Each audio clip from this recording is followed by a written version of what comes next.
और दोस्तों, भारत की सबसे बड़ी नौकरी, जिस नौकरी को पाना हर युवा का एक सपना होता है और कोई ना कोई कभी ना कभी अपने जीवन में यह सपना अवश्य देखता है कि वह सिविल सर्विस एग्जामिनेशन को क्रैक करें।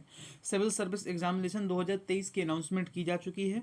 वैकेंसीज, इतनी ज़्यादा वैकेंसीज अभी रिसेंटली ईयर्स में आपको देखने को नहीं मिली थी। जैसा कि हमने अपने प्रीवियस कई वीडियो में आपको बता कर के रखा है कि इस साल वैकेंसीज के नंबर में इंक्रीमेंट आपको देखने को मिलेगा, क्योंकि गवर्नमेंट ने फ्री हैंड दे दिया है डिपार्टमेंट्स को। वैसा ही हुआ है यूपीएससी सिविल सर्विस एग्जामिनेशन 2023 में। नोटिफिकेशन जिन्होंने पढ़ा है उनको क्लियरली आपको पता होगा कि 1105 वैकेंसी हैं। पिछली बार अराउंड 900 के अराउंड थी, तो अराउंड 200 वैकेंसी ज़्यादा इंक्रीमेंट कर दिया गया है। प्लस सैलरी, आपकी एलिजिबिलिटी क्राइटेरिया क्या क्या है, सारी जानकारी ऑफिशियली पीडीएफ के स्वरूप में हम आपको देंगे। तो वीडियो में अंत तक बने रहिएगा, सारा कन्फ्यूजन दूर हो जाएगा। किस पोस्ट के लिए आपको कहाँ का नागरिक या कहाँ की भाषा आनी चाहिए, सबकी जानकारी आपको आज इसी वीडियो के माध्यम से दी जाएगी। और इसका जो ऑफिशियल पीडीएफ है यूपीएससी का, वो हमारे टेलीग्राम चैनल श्रेणेश्वर एजुकेशन वाला पर प्रोवाइड कर दिया जाएगा। उसका लिंक हमारे डिस्क्रिप्शन बॉक्स में है, तो जिन्हें भी पीडीएफ डाउनलोड करने में दिक्कत हो रही है वो वहाँ से जा करके पीडीएफ डाउनलोड कर सकते हैं। चलिए बिना वक्त गवाए सीधे आपको लेकर चलते हैं सीधे ऑफिशियल पीडीएफ पर। देखिए, पहले हम आपके साथ डिस्कशन करेंगे कि जो प्लान ऑफ एग्जामिनेशन और उसके बाद एलिजिबिलिटी क्राइटेरिया, फिर आपको हम सेंटर्स के बारे में भी डिस्कशन कर लेंगे कि आपके प्रीलिम्स और मेंस के सेंटर कहाँ पड़ने वाले हैं। तो जैसा कि सबको पता है कि इसके दो स्टेजेस होते हैं, एक प्रीलिम्स और एक मेंस। उसके बाद मेंस में सेलेक्टेड स्टूडेंट्स का होता है क्या, interview. Prelims qualifying in nature होता है, प्रीलिम्स का नंबर आपका ऐड नहीं होता है, और मेंस जो होता है वो रिटन होता है, और इंटरव्यू और मेंस के मार्क्स को ऐड करके आपकी फाइनल मेरिट लिस्ट बनाई जाती है। तो अब आगे बढ़ते हैं। तो एलिजिबिलिटी क्राइटेरिया की अगर हम लोग बात करें तो नेशनलिटी आपकी, देखिए कुछ पोस्टों के लिए आपकी भूटान और नेपाल की भी नेशनलिटी चलती है, बट लेकिन इंडियन एडमिनिस्ट्रेटिव सर्विस यानी कि जो आईएएस की पोस्ट है उस पे, और इंडियन फॉरेन सर्विस और इंडियन पुलिस सर्विस यानी कि आईएएस, आईएफएस और आईपीएस पे आपको इंडिया का सिटीजन होना कंपलसरी है। क्या है, इंडिया का सिटीजन आपको होना ही पड़ेगा। यानी कि अगर आपको आईएएस, आईएफएस और आईपीएस में अगर आपको फॉर्म फिल करना है तो आपको सिटीजन ऑफ इंडिया कंपलसरी है। फॉर अदर सर्विसेज, यानी कि जो अदर सर्विसेज हैं इनके बारे में भी हम आपको एक डिटेल वीडियो लाएंगे, जिसमें हम लोग सिर्फ सर्विसेज के बारे में डिस्कशन करेंगे कि इसके में कौन कौन से सर्विसेज आती हैं। तो उसके लिए आप हमारे चैनल को सब्सक्राइब करके अवश्य रखिएगा। तो उसके अदर सर्विसेज के लिए आइदर आप सिटीजन इंडिया के हों या नेपाल या भूटान के, और इसी के साथ ही साथ जो तिब्बतियन रिफ्यूजीज़ आए हैं हमारे देश में, यानी कि जब तिब्बतियन रिफ्यूजीज़ 1962 के 1 जनवरी 1962 से पहले जो तिब्बत से रिफ्यूजीज़ आए हैं, वो भी अगर यहाँ पर परमानेंटली सेटल हो चुके हैं तो वो भी फॉर्म फिल कर सकते हैं। इसके अलावा कोई भी रिफ्यूजीज़ नहीं हो सकता। A person of Indian origin who has migrated from Pakistan, Burma, Sri Lanka, East African countries of Kenya, Uganda and the United Republic of Tanzania, Zambia, Malawi, Zaire, Ethiopia and Vietnam with the intention of permanently settling और in India. जो वहाँ इन सारी countries से जो Indians migrate होकर के आए हैं उनकी बात किया गया है सिर्फ और सिर्फ। बेसिकली जो हमारे नेबरिंग कंट्रीज़ हैं यहाँ पर जो इंडियंस में वहाँ की माइनॉरिटी हैं, वहाँ की माइनॉरिटीज़ यानी कि सिख, हिंदूज़ और जो अदर कास्ट हैं जो वहाँ के माइनॉरिटी हैं, जो वहाँ से माइग्रेट होकर के इंडिया में आए हैं, उनको यहाँ पर इस फॉर्म को फिलिंग करने का मौका मिलेगा अगर वो लोग यहाँ के परमानेंट मेंबर बन चुके हैं।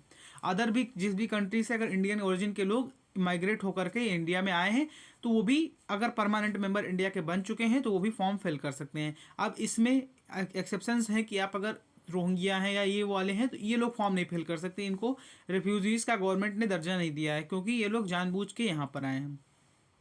अब रिफ्यूजीज़ के बाद हम लोग मेन जो कंसर्न रहता है एज लिमिट क्या है। तो एज लिमिट देखिए, जैसा कि हमेशा रहता है 21 ईयर्स आपकी मिनिमम एज रहनी चाहिए, जो मुझे लगता है घटा करके 18 साल या 20 साल कर देना चाहिए, और मैक्सिमम एज 32 रहना चाहिए।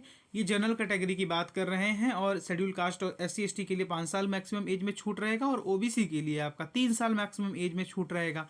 और देखिए आपको attained the age of 32 years on the 1 August 2023, यानी और the candidate must have been born not earlier than 22 August 1991 and not later than 1 August 2002, यानी कि जिसका भी जन्म 1 अगस्त 2002 से पहले हुआ है वो, और जिसका भी जन्म 2 अगस्त 1992 के बाद हुआ है वो, उसमें मतलब आप फॉर्म फिल कर सकते हैं। उतने लोग 1 अगस्त 2002 के बाद अगर आपका जन्म हुआ तो आप फॉर्म फिल नहीं कर सकते हैं। 2 अगस्त 1991 के पहले हुआ है तो आपकी एज लिमिट खत्म हो गई है। एक्सेप्शंस SC ST 5 साल एज रिलैक्सेशन, और OBC के लिए आपका 3 साल एज रिलैक्सेशन। जैसा कि हमेशा से इसमें इस यूपीएससी में होता ही रहा है। अब आगे हम आपको कुछ और चीज़ें बता दें कि आपके सेंटर्स कहाँ कहाँ पर पड़ेंगे और आपको कौन कौन सा डॉक्यूमेंट ज़रूरी है। तो जब आप फॉर्म फिलिंग करने जाएंगे तो देखिए आपको name and year of the examination, registration, roll number, ये सब आपको प्रोवाइड किया जाएगा। Name of the candidate in full and block letters, complete postal address, जिस पर अगर आपका सिलेक्शन होता है या कुछ भी होता है तो आपको उसी पोस्टल एड्रेस पर कांटेक्ट किया जाएगा। Valid and active email ID, तो इन सबको आप देख लीजिएगा। मिनिमम एजुकेशनल क्वालिफिकेशन जो है तो किसी भी ग्रेजुएशन होना चाहिए, डिप्लोमा धारकों के लिए नहीं है। A candidate must hold a graduate degree of any of the universities incorporated by an act of the central or state legislature in India or other educational institution established by an act of parliament or declared to be deemed as a university under section 3 of the Universities Grants commission act 1956 और possess and equivalent qualification. तो इसमें आप clearly mention है कि आपके पास graduation की degree होनी चाहिए, तभी आप फॉर्म फिल कर सकते। कोई भी ग्रेजुएशन हो, बीटेक, बीई, एमटेक, आपको बीए, बीएससी, बीकॉम, एमकॉम, लेकिन आपके पास ग्रेजुएशन की डिग्री होनी चाहिए। आप देखिए इसके अलावा आप देख सकते हैं कि नंबर ऑफ़ अटेम्प्ट्स के बारे में भी कुछ चीज़ें डिफाइंड होती हैं, तो आपको सबको पता ही है। तो देखिए जिनके पास कोई भी रिजर्वेशन नहीं, उनका 6 अटेम्प्ट होता है। अब उसके बाद कुछ रिलैक्सेशंस होती हैं। तो एससी और एसटी जीवन भर मतलब जीवन भर मीन्स कि कितने भी अटेम्प्ट ले सकते हैं, और ओबीसी आपके 9 अटेम्प्ट दे सकते हैं, और जो फिजिकली डिसेबल्ड होते हैं आज उनके लिए 9 अटेम्प्ट जनरल ईडब्ल्यूएस और ओबीसी के लिए, और अनलिमिटेड फॉर एससी एसटी। अब इसमें एज रिलैक्सेशन के रिलेटेड कुछ चीज़ें होती हैं, उनके बारे में हम आपको स्पेशल जानकारी दे देंगे। तो आप अटेम्प्ट्स देख लिया कि अगर आप जनरल कैटेगरी के हैं तो आप 6 बार भर सकते हैं, अदरवाइज आप एससी एसटी के हैं तो 9 बार, और ओबीसी के हैं तो 9 बार, और एससी एसटी के हैं तो अनलिमिटेड भर सकते हैं। फीस जो है वो देखिए आपका फीमेल और candidates except female SC ST person with benchmark disability यानी पीडब्ल्यूबीडी वाले who are exempted from payment of fee are required to pay fee of 100 rupees, यानी 100 रुपीज़ आपको पे करना है। इन सब का एक्सेप्ट है। आइदर बाय किसी आप तो किसी स्टेट बैंक ऑफ इंडिया के बैंक से कर सकते हैं, यूपीआई पेमेंट कर सकते हैं, किसी के थ्रू भी कर सकते हैं। तो ये आपको 100 रुपया फीस को पे करना ही पड़ेगा। फीमेल कैंडिडेट इन सब के लिए आपको उनके लिए कोई फ़ीस नहीं है। इसके अलावा आपको कैसे अप्लाई करना है, तो यहाँ पर आप देख सकते हैं कि ऑफिशियल वेबसाइट upsconline.nic.in पर जाकर के आप ऑनलाइन अप्लाई कर सकते हैं।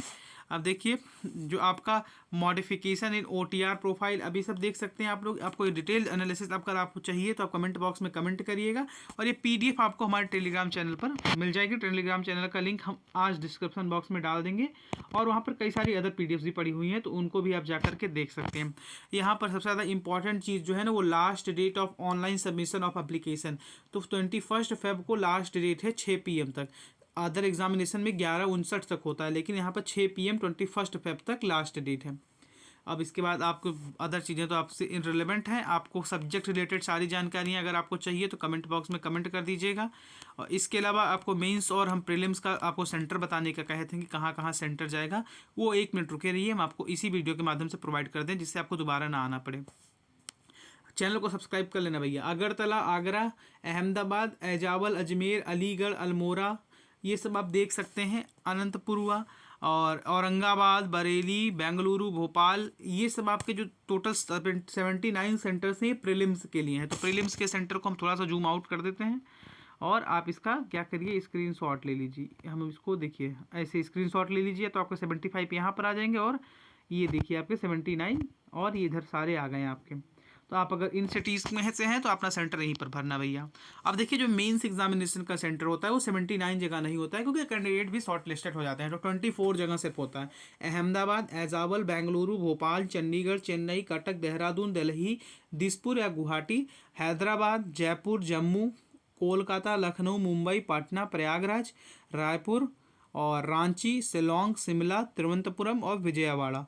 तो इन सब जगहों पर आप देख सकते हैं कि स्टेट में बेसिकली एक सेंटर जहाँ की पॉपुलेशन ज़्यादा है, वहाँ पर देखिए लखनऊ, प्रयागराज भी दे दिया गया है। तो ऐसे ऐसे 2 सेंटर्स भी बना दिए जाते हैं।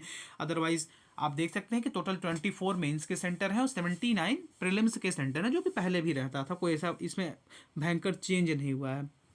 जैसे आप जितना जल्दी अप्लाई करेंगे उतना ही आपको अपने नियरेस्ट सेंटर प्राप्त करने का ऑप्शन रहेगा। तो उम्मीद करते हैं सारी जानकारी आपको अच्छे वे में कन्वे किया गया होगा। जानकारी पसंद आई होगी तो चैनल को लाइक कर अवश्य कर दीजिएगा, शेयर सब्सक्राइब अवश्य कर दीजिएगा। और आपको अगर चाहिए कि हम कौन सा पेपर कैसे पेपर होगा, पूरा कैसे पेपर कंडक्ट होगा, किस किस भाषा में, तो उसका अलग अलग हम वीडियो आपके लिए प्रोवाइड कर सकते हैं। उसके लिए आप कमेंट बॉक्स में जिस भी भाषा या जहाँ पर भी रिलेटेड आपको कोई भी परेशानी हो कि पेपर कब होगा कैसे होगा, इन सब का आप कमेंट बॉक्स में करके पूछ सकते हैं। और ये पूरी ऑफिशियल पीडीएफ हमारे टेलीग्राम चैनल श्रेयसर एजुकेशन वाला पर मिल जाएगी। बार बार बता रहा हूँ, लिंक हमारे डिस्क्रिप्शन बॉक्स में जाकर के ज्वाइन कर लीजिएगा।